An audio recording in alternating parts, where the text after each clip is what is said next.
ఏదో పోసాని కృష్ణమురళి నాకు నొప్పి, ఛాతి నొప్పి, అది నొప్పి, ఇది నొప్పి, హార్ట్ అటాక్ అని చెప్పేసి నాటకం ఆడటం ఇవన్నీ కాసేపు పక్కన పెడితే ఈ నాటకం వెనక కూడా జగన్ నాటకం జరిగిందట.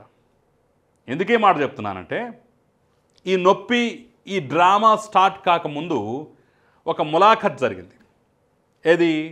రాజంపేట జైల్లో పోసాని కృష్ణమురళిని చూసేందుకు స్థానిక వైసీపీ నేత, స్థానిక ఎమ్మెల్యే అయినటువంటి ఆకేపాటి అమర్నాథ్ రెడ్డి వచ్చారు.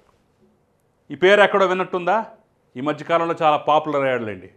అనేక ఆరోపణలు, అవినీతి ఆరోపణలు, భూ కబ్జా ఆరోపణలు, ప్రభుత్వ భూమినే కొట్టేసినటువంటి తీరు, వైనం ఇదంతా ఈ మధ్య కళ్ళ ముందు కనిపిస్తూ బద్నామైపోయినటువంటి వ్యక్తి ఎవరైనా ఉన్నారా అంటే తాజా లిస్టులో ఈ ఆకేపాటి అమర్నాథ్ రెడ్డి ఉన్నాడు.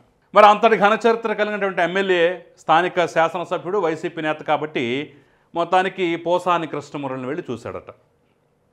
ఆయన వచ్చి చూసిన తర్వాత, కలిసిన తర్వాత నుంచి నొప్పులు స్టార్ట్ అయ్యాయట.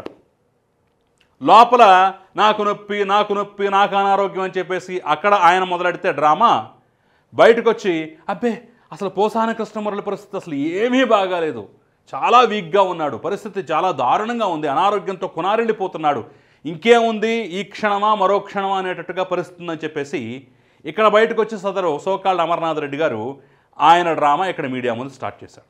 ఇక ఇదే దొరికిందే తడువుగా ఈ బయటని పట్టుకొని ఈయన మాట్లాడిన దాన్ని పట్టుకొని ఈ పక్క వైసీపీ అనుకూల మీడియా వాళ్ళు కూడా పెద్ద ఎత్తున రత్సా రభస చేసేసారు.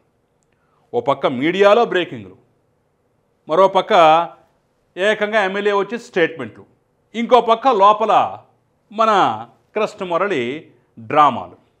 ఎందుకంటే నటన ఆయన వృత్తి కదా, చాలా సినిమాల్లో నటించారు, 100కు పైగా చిత్రాలు నటించుంటాడు, 100కు పైగా సినిమాలకు రైటర్గా కూడా పనిచేశాడు. కాబట్టి డైలాగులకి కొదవలేదు, యాక్టింగ్కి కొదవలేదు, దేనికి కొదవలేదు. అబ్బా అసలు తన నట విశ్వరూపాన్ని, తన పాండిత్యాన్ని మొత్తాన్ని అక్కడ చూపించేశారు.